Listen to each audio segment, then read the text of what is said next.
అందరికీ నమస్కారం.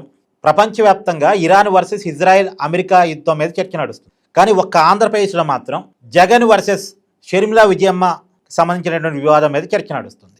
అక్కడేమో అగ్రరాజ్య అధ్యక్షుడిగా ఉండి ప్రపంచానికి ఒక దారి చూపే నాయకుడిగా ఉండాల్సింది పోయి యుద్ధాన్ని ఏదో ఒక దశలో ముగించాల్సింది పోయి యుద్ధాన్ని పెంచుతున్నాడు. కారణం ట్రంప్ యొక్క అహంభావం. ట్రంప్ అహంభావం వల్ల ప్రపంచం మొత్తం కూడా సఫర్ అవుతూ ఉంది. మనం చూస్తున్నాం. ఇక్కడికి వచ్చేసరికి ఇక్కడ కూడా జగన్మోహన్ రెడ్డి గారు ఒక స్థాయిలో ఉండి, ఒక మాజీ ముఖ్యమంత్రిగా, ఒక పార్టీకి అధినేతగా ఒక స్థాయిలో ఉండి అందరికీ ఒక మంచిని చెప్పాల్సింది పోయి, ఆదర్శంగా ఉండాల్సింది పోయి తన చెల్లితోటి తల్లితో ఉన్నటువంటి వివాదాన్ని పెంచుకుంటున్నాడు. తగ్గించుకోవాలి లేదా పూర్తిగా తుంచుకోవాలి, కానీ వివాదాన్ని పెంచుకుంటున్నాడు. కారణం జగన్మోహన్ రెడ్డి గారి అహంభావం. దీనివల్ల వైసీపీ నాయకులు, వైసీపీ క్యాడర్ సఫర్ అవుతున్నారు. ఎందుకంటే ఇప్పుడు వైసీపీ నాయకుల భవిష్యత్తు ప్రమాదంలో పడిపోతూ ఉంది. వైసీపీ పార్టీ అనేది జగన్మోహన్ రెడ్డి గారి ఇమేజ్ మీద ఆధారపడి ఉన్న పార్టీ. జగన్మోహన్ రెడ్డి గారి ఇమేజ్ బాగుందనుకోండి, పార్టీ హైక్లో ఉంటుంది. అదే జగన్మోహన్ రెడ్డి గారి ఇమేజ్ దెబ్బతిందనుకోండి, పార్టీ డౌన్ ఫాల్ అవుద్ది. జగన్మోహన్ రెడ్డి గారి ఇమేజ్ మీద ఆధారపడి ఉన్న పార్టీ కదా వైసీపీ పార్టీ అనేది, వ్యక్తి బేస్ పార్టీ కదా. కాబట్టి జగన్మోహన్ రెడ్డి గారి ఇమేజ్, ఆయన పరువు, ప్రతిష్ట చాలా ఇంపార్టెంట్ ఆ పార్టీకి, ఆ పార్టీ నాయకత్వానికి. ఇప్పుడున్నటువంటి పరిస్థితుల్లో జగన్మోహన్ రెడ్డి గారి ఇమేజ్ డౌన్ ఫాల్ అవుతుంది, ఆటోమేటిక్గా పార్టీ కూడా డౌన్ ఫాల్ అవుతుంది. పార్టీ డౌన్ ఫాల్ అవుతుందంటే వైసీపీ నాయకుల భవిష్యత్తు అంధకారంలో పడుతుంది. ఇప్పుడు ఆ భయమే చాలామంది వైసీపీ నాయకుల్లో ఉంది. అందుకనే జగన్మోహన్ రెడ్డి గారి పరువుని కాపాడటం కోసం చాలామంది నాయకులు వరుసగా రంగంలో దిగుతూ ఉన్నారు.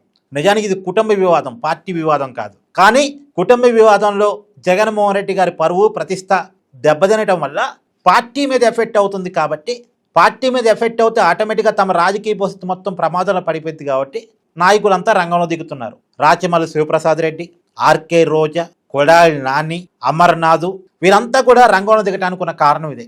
జగన్మోహన్ రెడ్డి గారి ఇమేజ్ డ్యామేజ్ అవుతే పార్టీ కష్టం. ఇప్పుడు జగన్మోహన్ రెడ్డి గారు ఏం చేసినా గుడ్డిగా సమర్థించే ఓట్ బ్యాంక్ ఉంటుంది కొంత. కానీ ఆ ఓట్ బ్యాంక్ తోటి వైసీపీ అధికారంలోకి రాదుగా. వైసీపీ అధికారంలోకి రావాలంటే neutral people, middle class people, ప్రత్యేకించి మహిళలు ఆదరించాలి. వైసీపీకి మహిళా ఓట్ బ్యాంక్ పెద్ద ఎత్తున ఉంది. కాకపోతే ఈ మహిళల్లో ఇప్పుడు జగన్మోహన్ రెడ్డి గారి క్యారెక్టర్ నెగిటివ్ అవుతుంది. సొంత తల్లికి చెల్లికే న్యాయం చేయలేనాడు, మా అందరికీ ఏం న్యాయం చేస్తాడు? ఇది ఖచ్చితంగా జగన్మోహన్ రెడ్డి ఎదుర్కోవాల్సిన క్వశ్చన్ అవుద్ది. ఈ క్వశ్చన్కి నిజానికి వైసీపీ దగ్గర సమాధానం లేదు. దీనివల్ల జగన్మోహన్ రెడ్డి గారి క్రెడిబిలిటీ మీద క్వశ్చన్ మార్క్ వచ్చినప్పుడు, ఈ vote bank, middle class vote bank అంతా కూడా వైసీపీకి దూరం జరిగినప్పుడు ఇదంతా కూడా వైసీపీ పార్టీ కెరీర్ మీద ఇన్ఫాక్ట్ చూపిస్తూ ఉంటుంది. కాబట్టి వైసీపీ నాయకులంతా రంగంలో దిగి ఇది చెల్లితో తల్లితో చంద్రబాబు నాయుడు ఆడిస్తున్న డ్రామా అని, షర్మిల వెనకాల చంద్రబాబు నాయుడు ఉన్నాడని, షర్మిల చేతుల్లో విజయం ఉందని చెప్పే ప్రయత్నం చేస్తున్నారు. ఎంత వీళ్ళు చెప్పినా సరే విజయమ్మ, షర్మిల చెప్పే మాటలు జనంలోకి వెళ్తాయి. వీళ్ళు ఏం చెప్పినా ఇవి వెళ్ళవు. వాళ్ళు చెప్పేదే జనంలోకి వెళ్తాయి. ఎందుకు వెళ్తాయి అంటే వాళ్ళు చెప్పేదంటో వాళ్ళు ఏమంటున్నారు, తండ్రి ఆస్తిలో మహిళకు కూడా బాగా ఉంటుందని 1985లో ఎన్టీ రామారావు గారి చట్టం చెప్తుంది. తండ్రి ఆస్తిలో అబ్బాయికి ఎంత అయితే హక్కు ఉంటుందో అమ్మాయికి కూడా అంతే హక్కు ఉంటుంది అనేది. దీన్ని ఇప్పుడు పార్లమెంట్ కూడా గుర్తించింది, మహిళలకు ఆస్తి హక్కుని.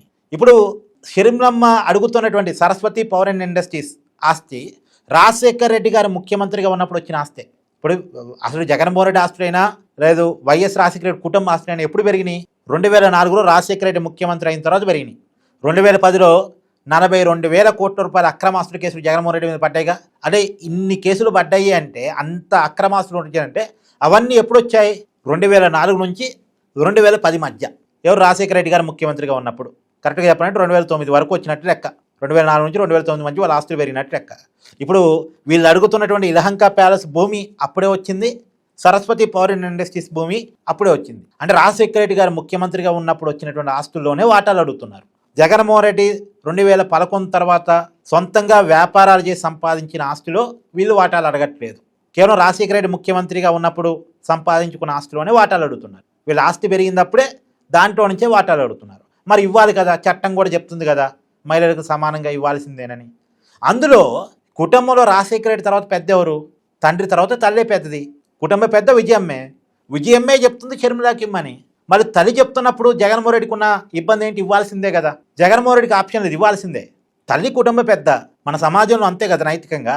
సో నైతికంగా చూసినప్పుడు జగన్మోహన్ రెడ్డి గారు ప్లే చేస్తున్న గేమ్ తప్పు. పైగా వైసీపీ నాయకులు వాదిస్తున్నట్టు షర్మిలమ్మ, విజయమ్మ చంద్రబాబు నాయుడు గారి ట్రాప్లోకి వెనుకుంటుంటే అసలు నీ తల్లి చెల్లి అవతల రాజకీయ ప్రత్యర్థుల ట్రాప్లోకి వెళ్తున్నాడు, నువ్వు చేతగానోడివా? నీ కుటుంబం వేరే వాళ్ళ ట్రాప్లోకి వెళ్తుందని నువ్వు చేతగానోడు అయితే నీ కుటుంబాన్ని నువ్వు కాపాడుకోలేని వాడు అయితే అవతల వాళ్ళ ట్రాప్లోకి వెళ్ళిపోతారు. నీ కుటుంబానికి నువ్వు అన్యాయం చేసినప్పుడే కదా అవతల వాళ్ళ ట్రాప్లోకి నీ కుటుంబ సభ్యులు వెళ్ళేది. సో వైసీపీలు ఎంత పెద్ద ఎత్తున లేదు వాళ్ళ వెనకాల చంద్రబాబు నాయుడు ఉన్నాడు అని చెప్పేసి ఎంత పెద్ద ఎత్తున ఆరోపిస్తే అంత వైసీపీకే మైనస్. అసలు నీ కుటుంబం అవతల వాళ్ళ దగ్గర పోవటం ఏంటి? పోవాల్సిన అవసరం ఎందుకు వచ్చింది?